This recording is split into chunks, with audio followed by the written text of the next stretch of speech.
Halo teman-teman semuanya, bertemu kembali dengan saya Ferdian Permana, psikolog klinis di channel saya Ferdian Permana. Kali ini kita akan membicarakan mengenai stres. Karena banyak sekali yang bingung gitu. Aku pengen bebas dari stres, aku pengen nggak punya stres, aku merasa stres dan terbebani sekali dalam hidup ini gitu. Tapi memangnya stres itu seberbahaya itukah dalam kehidupan sehari-hari kita? Dan kita mungkin kalau saya itu akan membicarakan dalam psikologinya lah, bukan di bagian medisnya ya. Mungkin kalau medis dokter yang lebih berhak untuk membicarakan hal tersebut. Tapi pada dasarnya begini, stres itu setiap makhluk hidup itu akan membutuhkannya. Setiap makhluk hidup itu pasti akan memerlukan stres. Karena stres itu adalah tekanan. Tekanan ini yang akan mendorong kita untuk lebih produktif, untuk lebih punya aktivitas. Kalau hidup kita itu stress free, tanpa tekanan, biasanya kita tidak akan berkembang. Kita nggak akan kemana-mana secara mental kita, karena otak kita itu didesain untuk membuat kita itu merasa aman, merasa nyaman, bukan untuk bertumbuh kembang. Makanya kalau kita diminta untuk bertumbuh kembang, kita lepas dari zona aman, kita nyaman, kita menjadi tidak nyaman, itu rasanya nggak enak banget biasanya. Tidak nyaman jadinya kalau kita disuruh untuk lepas dari zona aman tersebut dan kita menjadi punya tekanan gitu. Nah, hal-hal seperti ini yang memang akhirnya kita butuhkan sebagai manusia untuk menempa diri kita menjadi manusia yang lebih baik. Kalau kita disuruh buat olahraga setiap harinya, nggak nyaman, tapi membuat kita jadi lebih baik. Kalau kita mau olahraga, tapi tidak melakukannya karena tidak mau repot, tidak mau untuk berjuang berusaha, kembali lagi di zona nyaman yaitu tidur, ya kita nggak akan berkembang. Dan secara mental biasanya kita akan terpengaruh menjadi malas, menjadi menunda-nunda, menjadi tidak produktif. Biasanya seperti itu. Sama halnya ketika kita pengen sehat, kita pengen punya hubungan yang sehat sama pasangan.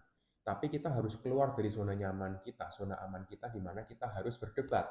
Kita harus punya pendapat sendiri.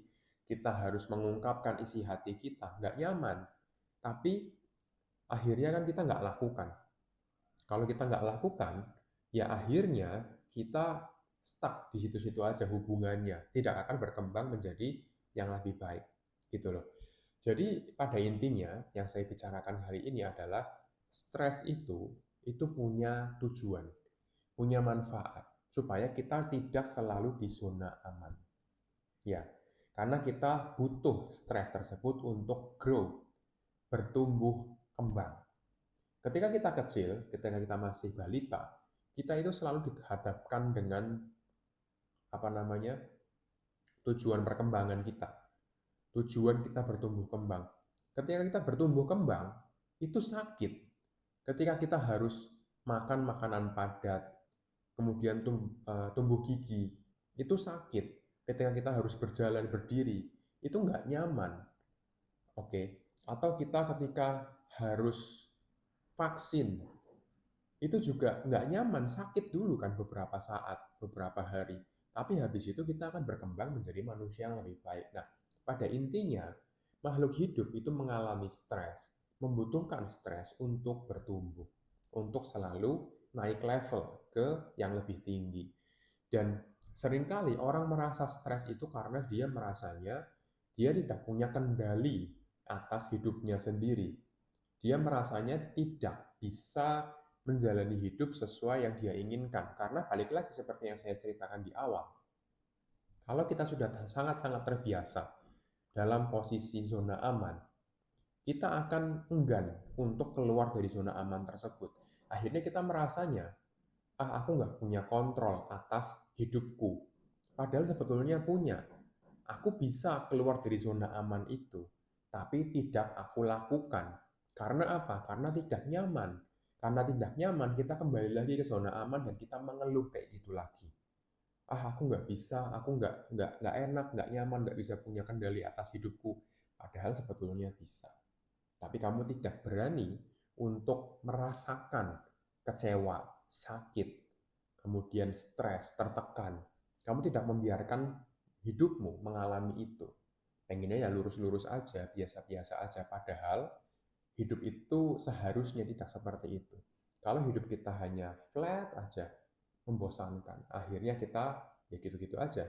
Akhirnya kita punya kecemasan, akhirnya kita depresif, akhirnya kita punya permasalahan mental yang lain, bahkan merasa stres luar biasa, karena kita nggak ada perkembangan hidupnya gitu loh. Padahal stres itu sebetulnya kan kita butuhkan.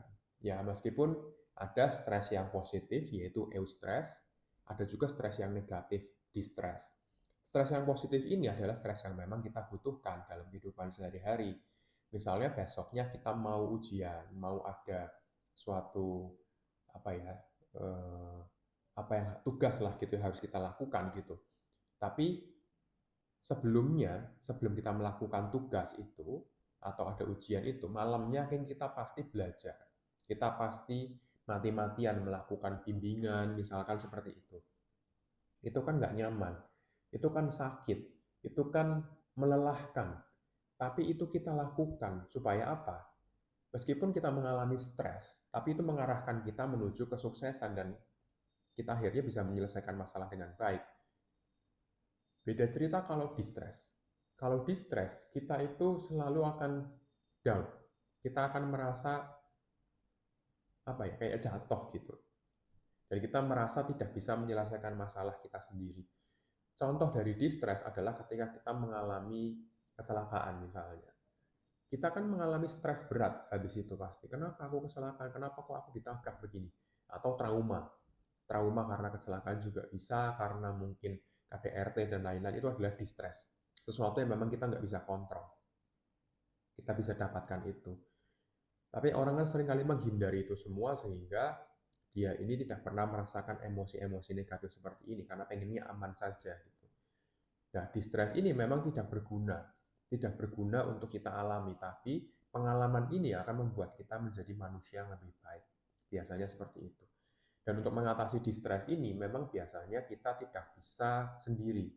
Biasanya kita harus dibantu orang lain, dibantu profesional, atau ada terapi tertentu. Biasanya baru akan merasa jauh lebih baik. Atau ketika masalahnya kita selesaikan, di mana tadinya kita merasa tidak punya kendali, tidak punya kontrol, kita selesaikan masalahnya, biasanya distressnya itu akan selesai. Dan distress itu sebetulnya membuat kita menjadi lebih kuat. Begitu juga dengan eustress, sama aja sebetulnya. Cuman sayangnya ketika stres itu datang, orang itu seringkali menjadi non-aktif. Menjadi tidak mau menyelesaikan masalah gitu. Misalkan ketika kita dijatuhi masalah, kita punya diwajibkan atau didorong untuk menjadi manusia lebih baik dengan beberapa stres gitu. Kamu mau nggak promosi jabatan nih, ada tugas ini gitu. Kamu kalau nggak bisa nanti kamu turun pangkat. Nah itu kan eustress sekaligus distress gitu. Tapi ada orang, kebanyakan orang itu masa bodoh, udahlah aku tidur aja karena pikirannya terlalu banyak gitu. Ya akhirnya kita nggak berkembang gitu kan. Ada juga yang akhirnya larinya ke alkohol, ada yang larinya ke rokok, ada yang larinya ke makan, ada yang larinya ke menunda-nunda, procrastinating, macam-macam. Akhirnya kita tidak aktif untuk mendorong atau menempa diri kita di kehidupan seperti itu. Kita lari dari masalah. Nah itu yang bikin kita itu jadi nggak berkembang. Padahal kita itu harusnya kita set small goal. Oke, kalau misalkan aku stres, apa yang aku harus lakukan? Tujuan apa yang aku harus capai? Aku harus menjadi lebih baik. Apanya yang lebih baik? Kemudian distraksi itu juga harus kita limit, kita minimalisir. Yang tadinya mungkin kita terganggu karena harus nanti dikit-dikit merokok, dikit-dikit alkohol, dikit-dikit menunda, dikit-dikit harus apa gitu, kita juga hilangkan distraksi itu. Kemudian yang paling penting adalah kita harus fokus pada sesuatu yang bisa kita kendalikan, pada sesuatu yang bisa kita selesaikan. Misalkan tugas untuk promosi jabatan itu yang akan membuat kita menjadi lebih baik. Ya kita fokusnya ke sana. Apa yang aku harus lakukan? Apa yang aku harus tempa? Apa sikap yang aku harus lakukan sebagai seseorang yang harus naik jabatan gitu. Fokusnya di situ. Kemudian kita harus selalu aktif, jangan nonaktif. Kalau kita aktif, kita cenderungnya itu ya kita akan merasa aku kayaknya butuh lebih baik nih. Aku harus usaha apa ya? Aku harus kursus apa ya? Aku harus sertifikasi apa ya? Supaya aku menjadi orang yang lebih baik, misalkan seperti itu. Ya. Jadi kurang lebih seperti itu dalam penjelasan hari ini mengenai stres. Semoga bisa dipahami, semoga bisa diterima. Kalau kalian ada pertanyaan, silakan tulis di kolom komentar.